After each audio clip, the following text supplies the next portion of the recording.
Yeah, I will make it the divorce from hell. I'll be the wife from hell. Does that want me to come and drag the out? Because I will. But I ain't finished yet. I've only just begun.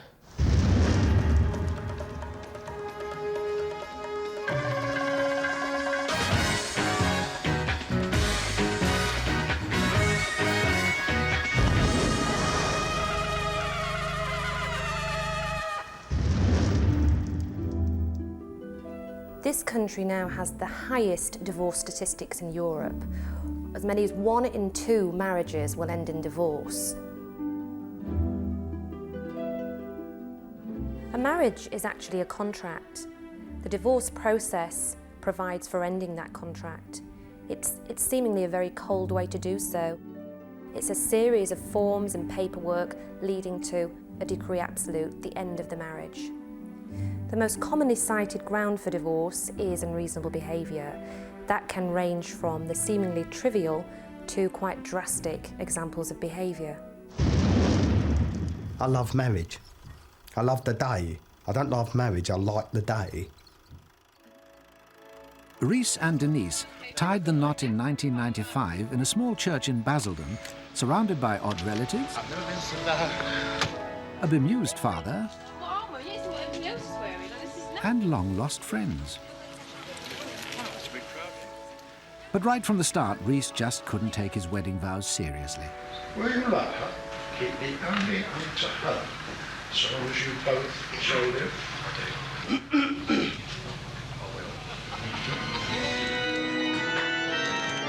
An unusual wedding was followed by a less than conventional marriage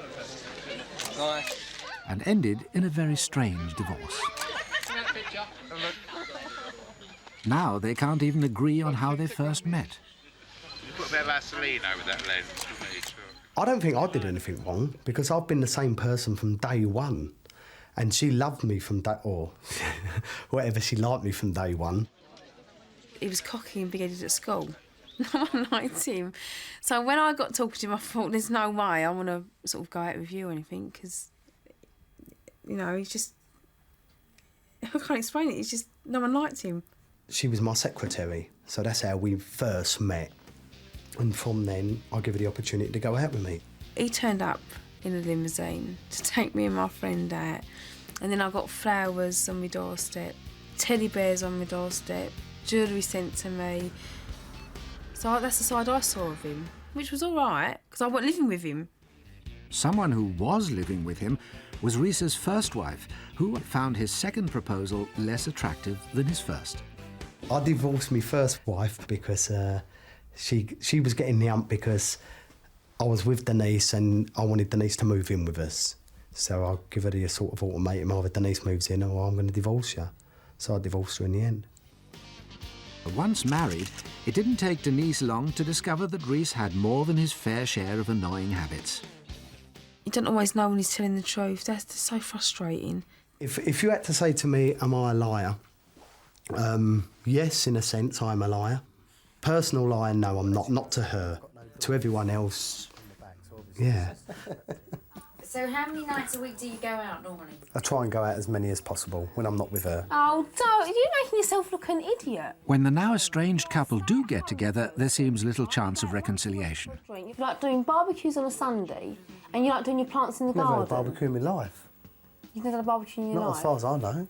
So you're saying that I'm lying? I've never had a barbecue in my life. So you're saying that I'm lying? No, I'm not lying, I'm telling the truth. You've done a barbecue. Vicky, did you come out to barbecue or not? Yep. She's in with it and all then. Oh, come on. I must admit, yes, I've had one or two. And if the phone rings, on goes the music in the background because he wants people to think, you know, he's always having a good time, even if he's indoors. Honestly. Do you ring me at 3 o'clock in the morning and tell me you love me? Excuse me? Yeah, excuse me. What? I must be on drugs at 3 o'clock You're in the normally morning. out at 3 o'clock in the morning and you're partying. Yeah, I am, but when I get home. If I had a choice, I wish I was Peter Stringfellow. A lot of people say, oh, he's a very lonely person, but God almighty, I'd like to be lonely with 16-year-old birds on my arm. God, that's not lonely, that's sensible. What I can't stand is him portraying himself across the papers and the telly of, oh, I'm this big stud and I've got this girl and that girl.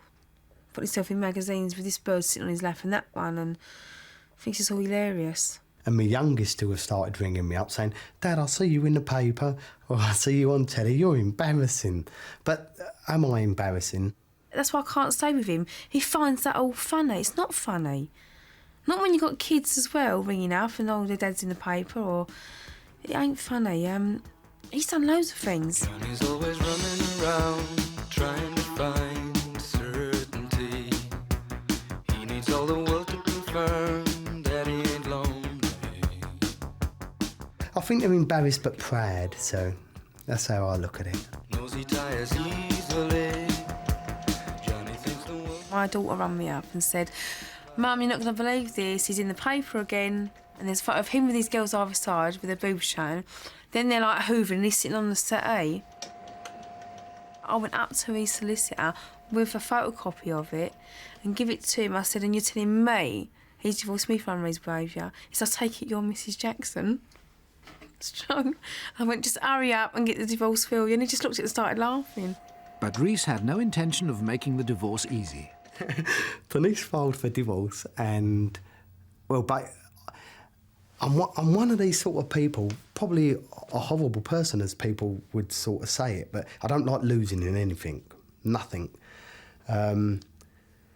So she filed for divorce and I thought, I'm not having this. So I got back with her and said, oh, I love you and all this. I'll still do, but... And then she stopped the divorce and then I went for it. I'll divorce, you know, I'm divorcing her, so I know it's a bit childish, but I like to be on top some of the time. He wouldn't have a solicitor. He was defending himself. He cross-examined me in the witness box and he had bits of paper there that he was shuffling around and I could see there weren't no writing on it. And he was asking me these questions and I went, I only got done for contempt of court because I said, you haven't even got no... I didn't swear, I said, you haven't even got no writing on that paper. And the judge screamed at me, I will not have no arguing, Michael. You look at me when you're talking, don't even look at him. And then the judge said to him, Mr Jackson, have you got a mental problem? And he went, yes, sir. I can't knock her for thinking I'm mental because I am. I knew I had papers here. I didn't know what I had to do with them. Any letters come through the door, be truthful, do I ever read a letter? Never. You read the letter down to me over the phone about what your sister wrote. Yeah, that wasn't the last letter, but I mean, I don't not read letters, they go straight in the bin. But if you wanted to sign the divorce papers, you could have just gone up to your sisters and signed it. But you know me. There's hundreds of things that I'm supposed to be doing and I haven't got 10 minutes to go and do it. I'm sure we're divorced soon, very soon, you know, a day or week or month or something like that, you know, so... Or when you sign the papers. Have I got signs of papers? I don't know, yeah. Haven't I? Well, I'll do them in the morning then. Reese did not sign the divorce papers in the morning, and 3 months later, Denise is still waiting. Divorce is very costly in terms of emotion, potentially financially expensive, it's draining, it's demanding. As I see people going through the process of divorce, they are adamant they will never remarry, they will never put themselves at risk of having to go through the divorce process again. Oddly enough, those very clients have later sent me wedding invitations. One woman who's helped push up the divorce figures is 51-year-old Edie Walker. After 7 divorces, Edie is about to marry for the 8th time. I married my first husband, Paul Bartley, in 1966. We were married for 5 years, split up because I found him in bed with his best mate's sister. And he asked me to go back, and I wanted to go back to him. I wanted to go back to him more than anything in the world. But I just thought I were onto a good thing. I was a silly lass. The second most common fact cited in a divorce is adultery. In these cases, as well as people feeling very hurt and upset, they feel betrayed by the involvement of a third party. They often want to know the identity of that party, and frankly, they want revenge. I told him I was pregnant at Monday. He would have it moan, he were happy. I hadn't seen him smile like that for weeks. He was Paul, with his old self. He came home from work at Tuesday. He didn't love me, he didn't want baby. Packed his bags and he'd gone by 9 o'clock. I didn't hear a thing from him for 4 days.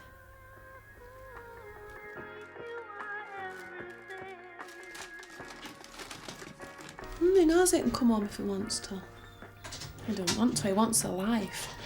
He wants to go out with his mates on a Friday and Saturday night instead of staying at home with his kids. And that's exactly what he's doing. But he's going out with not his mates. 2 months on, and Cheryl still can't believe Paul has gone. My kids love and need him. We all do. When you've been with him for 13 years, you sort of start taking him for granted. But I realise now how much I do love him.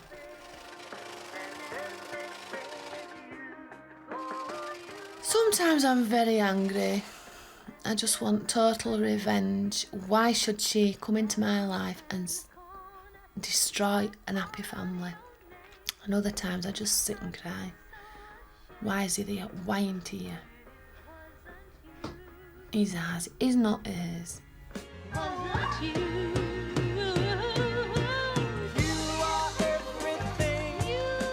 Cheryl now spends hours watching for glimpses of Paul on home videos, trying to work out where her marriage went wrong.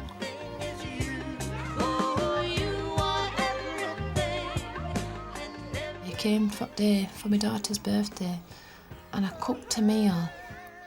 And he must have been absolutely starving with the amount he ate. She can't be feeding him properly. He can cook himself, but it's not the same coming in from work and having to start cooking your own meal. She don't know what he likes to eat.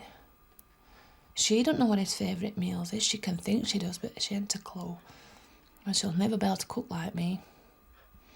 Because his mum learnt me to cook, and I cook like his mum.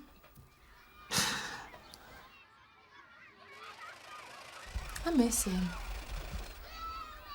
He washed his pillow since he left. Still smells at him.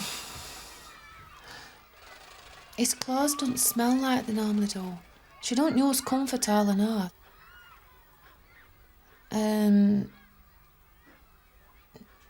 Things have just changed and it's not Paul. If he'd gone out and got run over by a bus, it'd have been easier. I could have mourned him and then gone on with the rest of my life. But to know he's out there with somebody else, he still loves me and he still loves his kids. And I'll win this one. I'll win this battle.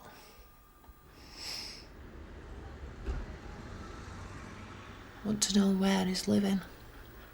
I've got a phone number and I've tried reading a telephone directory, and that's a bit boring.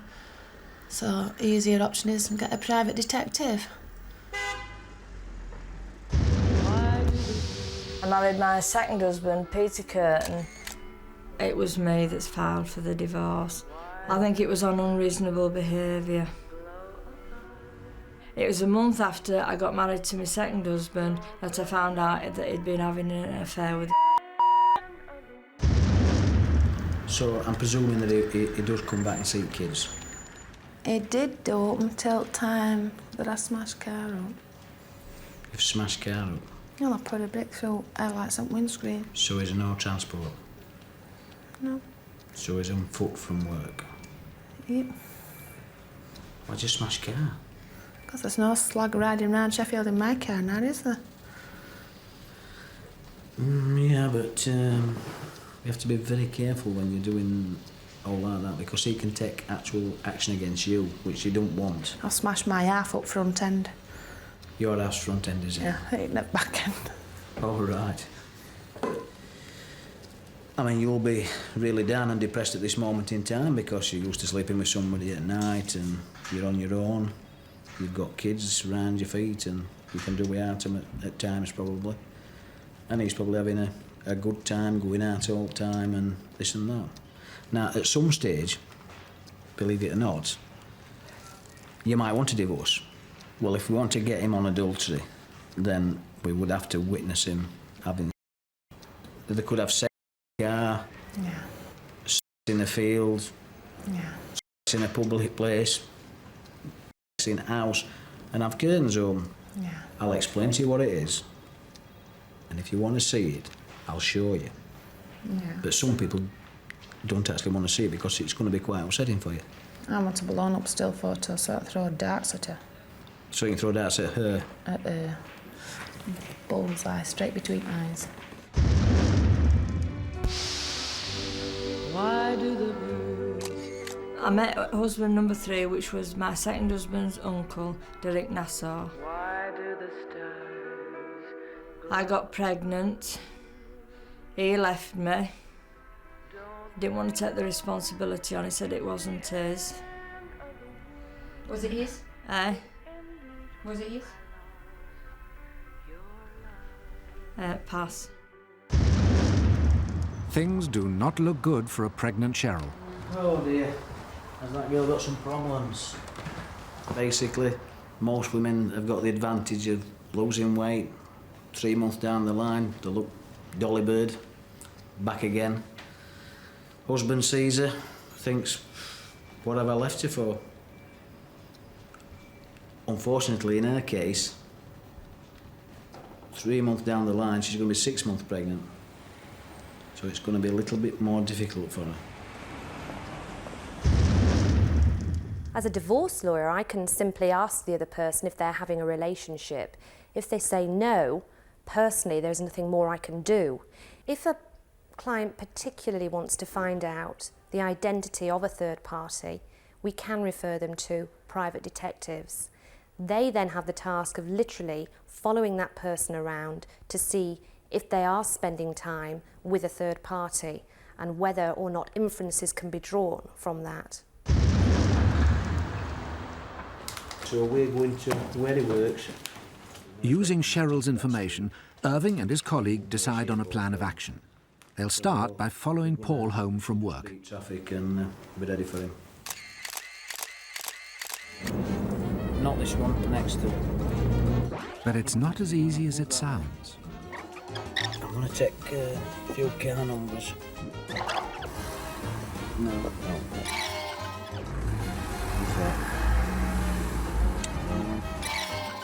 And it's not him. That's not him? No. Come on, Paul. It's got possibilities, that man. That's him.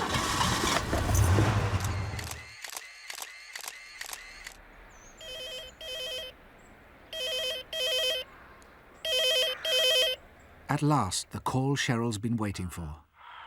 We've followed him from work. It appears that he's gone in a block of flats. What does she look like, do you know? We've not seen her at this stage. Well, I know description is git Ben, but I just wondered if it were true. Well, the description you gave her, she's got red hair and a Pinocchio nose. Yeah. So from here we'll either watch for him to come. Cheryl will have to be patient a little longer. Irving refuses to give out the address until he's absolutely certain her husband Paul is living there. OK then, Cheryl. Okie doke then. Look after yourself. I will do. Thanks a lot. Bye. Bye.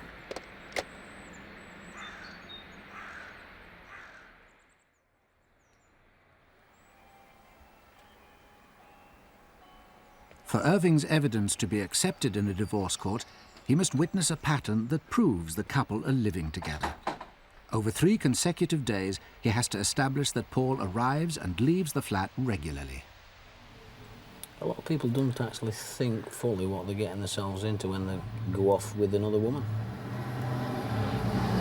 And as one girl said to me, all the nice men are married. So that's why she went with married men. I mean, anybody that feels that their husband or the wife's having an affair, then the first thing they should do is start keeping a diary. And mood swings, you can tell by people's mood swings. A lot of people say it's been as good as it is at the moment, and then he ran off with somebody else. And one chap basically started talking during He started doing all sorts of different things, and his wife got suspicious. It was, as she said, it's as though he's been to classes for She says, a lot better. She says, I'm enjoying it more. She says, but how the bloody hell does he know all these tricks? He hadn't known them for 15 years, so how does he know them now? And right enough, he met a girl who knew all the tricks. Don't they know it's the end of the world? I married husband number 4, Andy Nicholson, and it was lovely. He was the perfect husband. He was great. He was absolutely great. It was just that he went off with his future sister-in-law that he didn't know was going to be his future sister-in-law at that time, because we'd had an argument. All too often, children can be the casualties of divorce. They can be used as pawns, they're used as part of the negotiating process, which is absolutely wrong. And sadly, in the most extreme cases, parents who can't accept that child won't live with them, or parents who want revenge on their former partner, they resort to the very drastic measure of child abduction. Whilst you can divide the property, divide the contents, you cannot physically divide the children. They need a firm base. Child abduction is a criminal offence. It is a form of child abuse, and there are no winners in child abduction. The law in this country is very clear. It states that every child has a right to see both their parents following the breakdown of the marriage. Who says a mother is important? A mother is important if it's a good mother. In 1996, 5-year-old Joshua was abducted by his father. He took him thousands of miles away to Sri Lanka. Because I couldn't believe that he would do it to him. I couldn't believe it was that he was putting him through it, and the child was trying to get back to me, and he kept dragging him up the path, you know, and I thought, how can you do this, you know?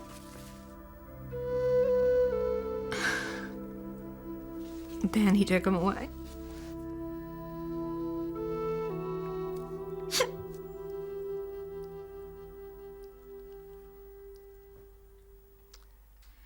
Sorry. We were married in Sri Lanka. It was really nice, very quiet. It was just a piece of paper. I mean, we were living together. After we got married, I don't think it lasted that long. But by then, the cancer I have let into the house was working its way in anyway. He was obsessive. I mean, he was very obsessive with Joshua when he was small. I wasn't allowed to feed him normal baby food. I wasn't allowed to use wipes on him, or if I missed a square millimetre with not putting the right cream on it. And I used to come and wash my hands, and I used to put this finger in, and he used to just hold on. He used to hold on. We separated because he told me he didn't want me anymore. He took me in the living room and he said, look, you know, I don't want you anymore. I don't want you in my bed. I don't want you in my house. And I'd like you to leave. In the evening I came home. I ran upstairs and I checked his cupboards and whatever. There was nothing there. All his stuff was gone. After their marriage breakup, Joan left the home she shared with David in London. She took her son to Belfast to wait for the courts to settle custody. So we agreed that for any 6 months in a year he'd spend the time in Sri Lanka. So from April 94, this is what we did. And it worked fine until the summer of 96. I took him to Sri Lanka half-heartedly, whether to bring him back or not to bring him back. He had actually filed for divorce and custody of Joshua in Sri Lanka without my knowledge. Apparently, after they filed for custody, if there's no response from the other side within 3 months, whoever has applied automatically gets custody. So he would have automatically got custody of Joshua without me even knowing he had been to court. Baby, do you know what you did today?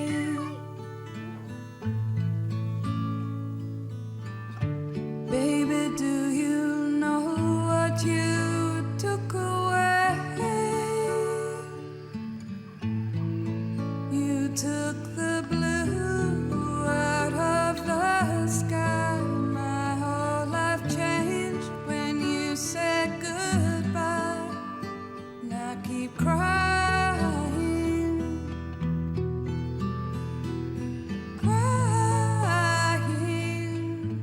he also didn't want to come back. What child would want to come back if, you know, he gets elephants and water and everything is there, all natural things, you know. Except his mother. He hasn't got his mother there. Who says a mother is important? A mother is important if it's a good mother. I telephoned one day and David wasn't there. Joshua answered the phone. And I said to Joshua, you know, what's Daddy doing? You know, has he been to the airport? Has he got your tickets? And Joshua said, no, we didn't go to the airport. I said, has he packed your luggage? No, my daddy says I'm not coming back to Belfast. He's got me a new school and that I'm going to stay here. Next day I phoned. The phone had been cut. From then, 20th of September until February 97, I had no contact at all. He went into hiding. A Belfast woman will go to court in Sri Lanka today to plead for the return of her son. Joan Ratnam travelled to the Indian Ocean island after her estranged husband took their 5-year-old son Joshua there in defiance of a British court order. Well, I wanted to give him back to her, just for weekends or something. But I was still worried every time he went away, will I see him again? The court had ordered he should bring him for me to see him for an hour.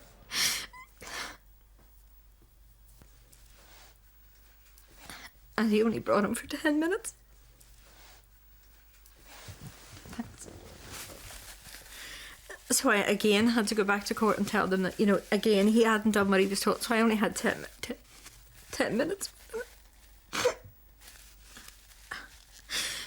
And he sort of just dragged him away and the child was screaming. It was...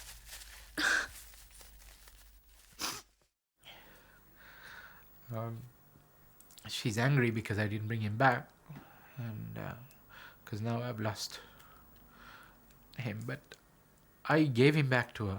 I gave Joshua back to her.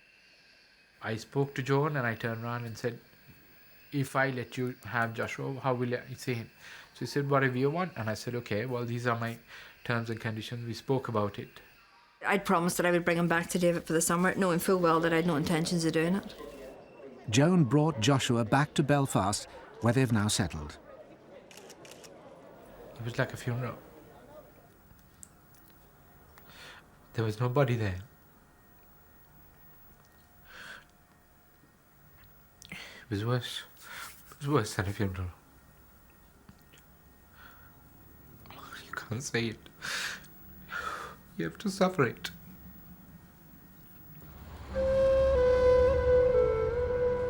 Ideally, we had planned to live in Sri Lanka and sit on the veranda in the sunset and maybe have another child.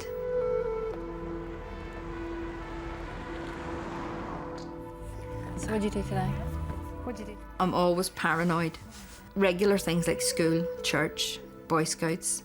I always make sure I go and get him and I bring him back. A year later, and David has returned to London, hoping to re-establish contact with his son. I have no intention of taking him again, but I want to see him. I thought I done the right thing by giving him back, but obviously it is not the right thing. I shouldn't have given him back. Child abduction is not as rare as people believe. Last year, for example, over 1,200 children were taken from this country by one of their parents. That's the equivalent of over a classroom full of children every week.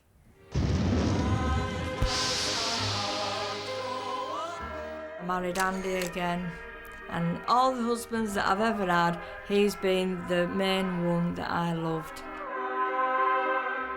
It was on my birthday, 9th of January, and it was snowing.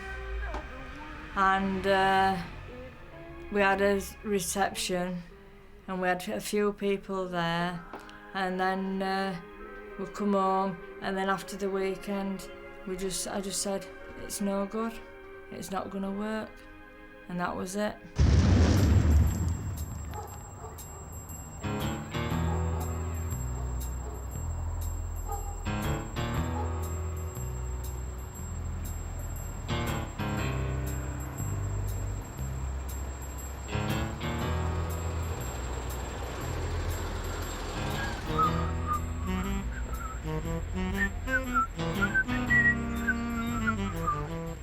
Could I speak to Paul Feeney, please?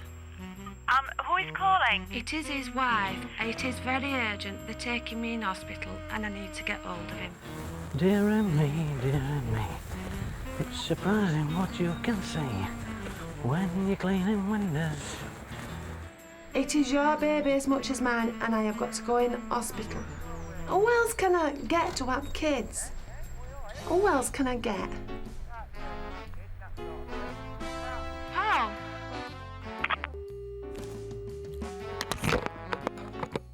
Just take a little video footage of this. You'd have thought they'd have tidied up before we came. Don't like the colour scheme, but she's probably not an interior decorator.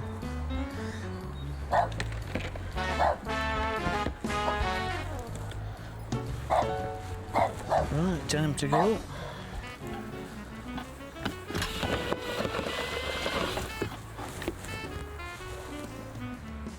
Will you get somebody in your family to have the kids, please?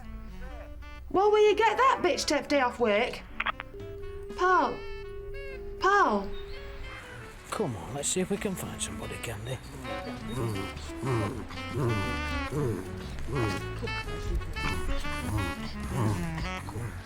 What's up, Candy? Have a minute here. Let's have a little look round.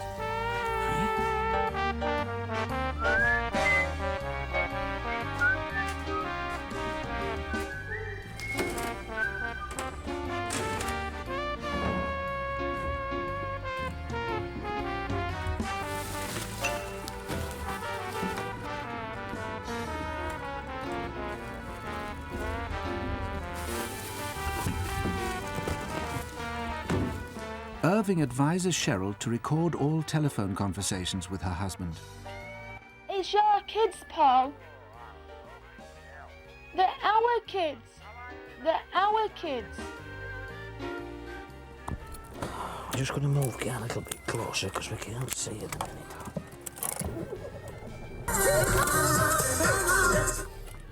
No fancy leaving the radio on. Can I see your bedroom? Yeah. Is it lit? Yeah, it's lit. Oh, right. Get that video going. Oh, lovely photo. Lovely picture. They want the daddy. Daddy don't phone. Daddy don't see him. Daddy's just being stubborn. What? Climb onto that wall, into that other tree. It's this one I'd like to be up, but it's 7 foot to the first branch. And I'm only 5'8" tall. I'll give you a cog up. In fact, I'll let you stand on my shoulders if you want. I've got no dog shit on the bottom of your shoulder. Super, branch is rotten. Eh? Branch is rotten. Is it? Yeah. Like that. I can't. You ain't talk to me. You hang up on me. We done it again. Oh, fucking phone up.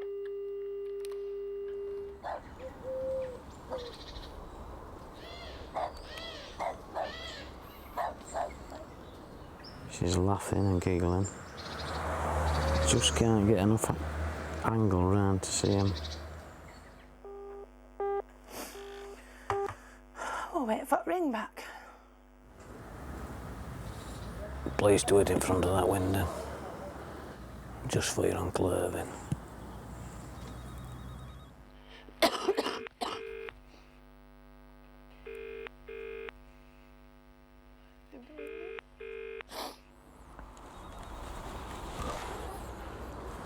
He can't do his garden. He can't wash his car. I wonder what's going to occupy his mind as if I don't know.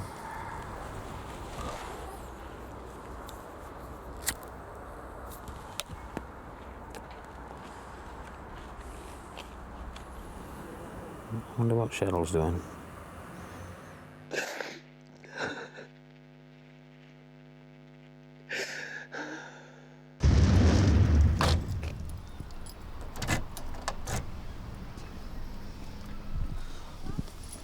This is the part I dread. Giving Cheryl the news. This is Paul arriving home from work. We didn't feel we could get a ladder while they were in, so we basically made attempts to climb a tree.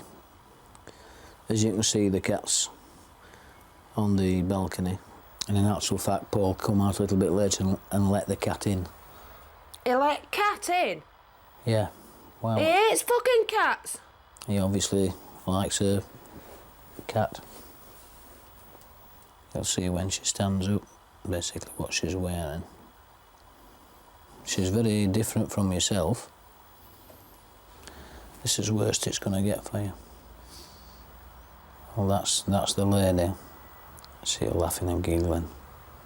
I mean, you have to bear in mind that it's 11 o'clock on a Thursday night. So we were lucky, unlucky. Now, it breaks my heart to show you that, but basically that's what you're up against now. Haven't you got a friend that could come round and sit with you? No. Are you sure? What about your parents? Or? No. No. Will we have a cup of tea a minute? Eh? Come on, mate, send a cup of tea. No, I can't. Husband number 6 is Adrian. Now, you're not going to like this, but he's accused me of committing adultery with Clive. I didn't commit adultery with Clive. It was with Jeff, the taxi driver.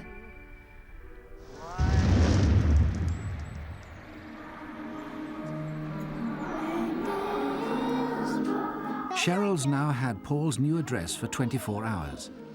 After a sleepless night, she's decided she wants to meet the woman she firmly believes has wrecked her family's life. Looks like a bogey green, this, doesn't it? I can't very well wear high heels when I go to meet the lady. I might have to run fast. So I thought some nice army trousers with my boots would look nice. I went to go confront her and see what she can say to my face. See what she actually thinks when she's met his wife. The sooner I confront her, the sooner my husband will be home, where he belongs. Marriage is a serious commitment. People make vows to spend the rest of their lives together. But unfortunately, in many cases, it's not until after the marriage that people find out exactly what type of person they've actually married. People change. They grow at different rates. They can become totally incompatible very quickly. Somehow he grabbed me by the throat and I felt this stabbing in my neck.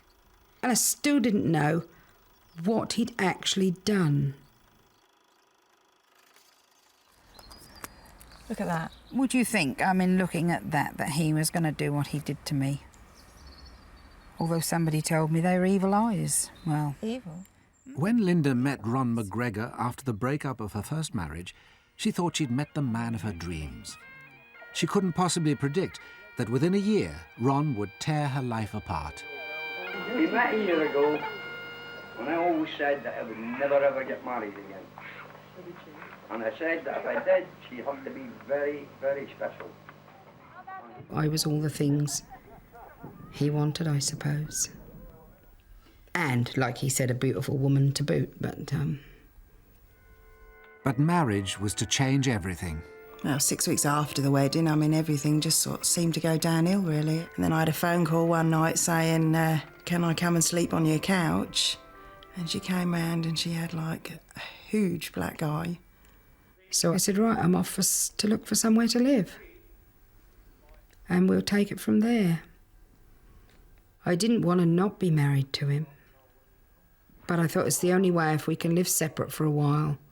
But on this particular night, he phoned me at work. Could I come round? And he was quite well oiled when I got round there. He'd wanted us almost to die together. And when I said no, he said I loved life more than I loved him. I drink my health and your health for all my guests and everybody who's attending. and especially to the bride. He was watching the wedding video. He knew it word for word. He kept drinking. Then the eyes changed, the whole face changed, and he told me I wasn't going anywhere. So, and all of a sudden, somehow he grabbed me by the throat, and the next thing, I'm screaming at him, "You're hurting me, you're hurting me. What are you doing, Ron?" And I didn't know what he was doing, except I felt this stabbing in my neck. And this horrendous pain and this slicing feeling. And I fell to the floor. And I still didn't know what he'd actually done. And I could hear what I thought was the tap running. And I realised it was the blood on the floor dripping. And that it wasn't a tap running at all, it was me. And I just lay there and thought, I'm going to die. I don't know what he's done, but I'm going to die. And then I tried to get up, and he held me down. And he said, "You're going to fucking bleed to death." He just looked so wild. And I thought, how am I going to get out of this? And then it came to the point, he'd just sort of gone off into a little stupor on the settee, and I called his name and he didn't answer. So I got up, I plugged the phone in, and I dialed 999. And straight after that, I then dialed my daughter. Sorry. He'd the throat razor into, like, there in my neck, and then just pulled it round and sliced it. He went straight to prison. I never saw him till 11 months later, when I saw him in the court, in the dock. I would like to sort of see him the once and ask the questions, maybe get some answers. We've never finished it, you see, as far as I'm concerned. It's never quite been finished. Why? It's a big question mark still there. Why? Ron was charged with GBH and is now serving a 5-year prison sentence. I married Adrian for the second time, and it lasted 3 days, and I'm having to admit to adultery. And I think it should be him, but he's not man enough to admit to it. Cheryl prepares to meet the other woman. Wild and spiky. Why? Is that what your mood's like? Yeah. Wild and spiky. Yep. I think it must be a him thing, because Jeff's been in and he's left his wife. Karen's been in and her husband's walked out on her this week. It's in water. It's in summer. Don't get bitter about all this, Cheryl. Me? I suppose it's easy for me to say it, isn't it? I won't get bitter at all about it, Anne. I ain't got an ounce of bitterness in me. Revenge. Plenty of that. I'm going. That's where I'm going tonight, looking for him. Are you? Yeah. Really? Yeah. You're a woman than me.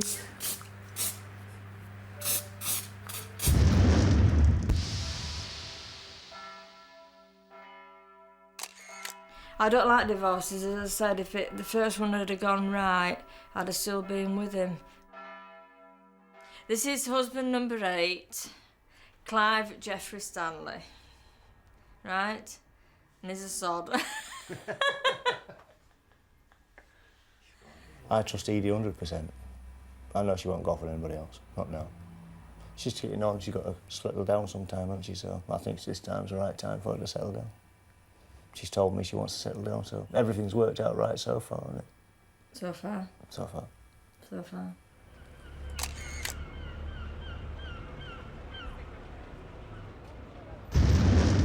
I think all too often people try and explain the dreadful divorce statistics in this country by criticising the process itself, by saying that divorce is too easy. In my experience, divorce is far from easy. It's very often painful, traumatic, expensive. People feel as if the bottom has dropped out of their world. I think really we need to look again at the events leading up to divorce. Marriage itself perhaps is too easy. But the sad fact is, the only way to guarantee you won't go through a divorce is not to get married.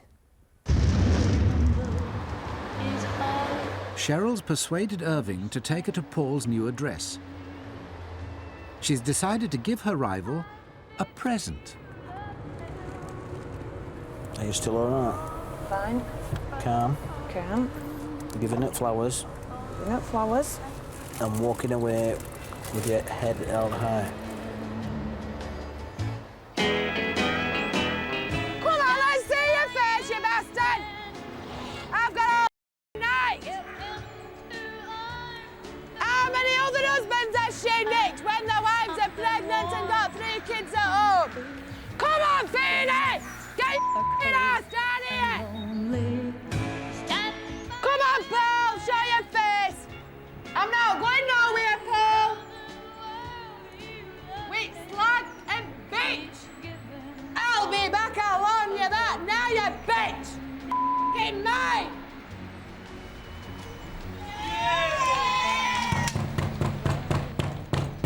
I'm not going anywhere, pal, so you might as well talk to me. You had enough yet? It's just begun. It's just begun. I've said all the way through, I'll fight for him. Good luck, darling.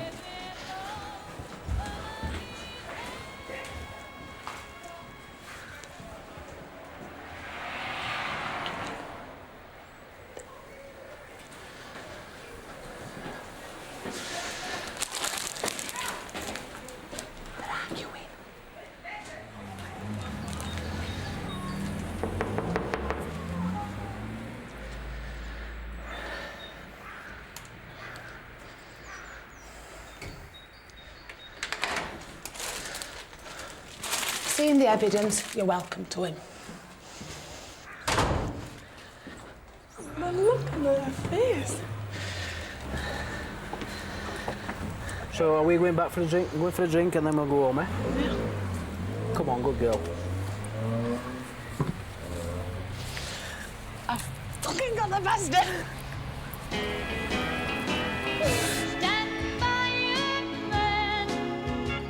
I've never met a woman brighter than me, because if they were brighter than me, they wouldn't be with me.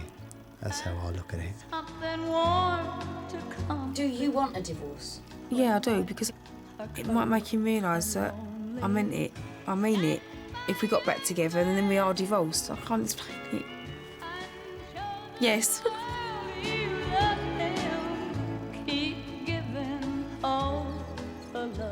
I still believe marriage is a good institution.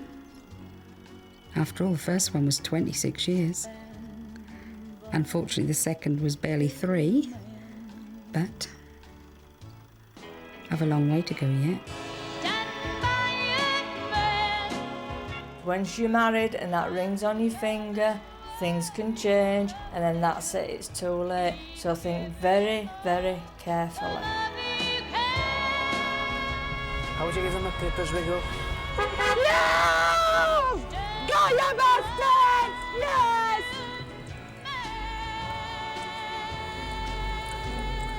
You don't look very happy.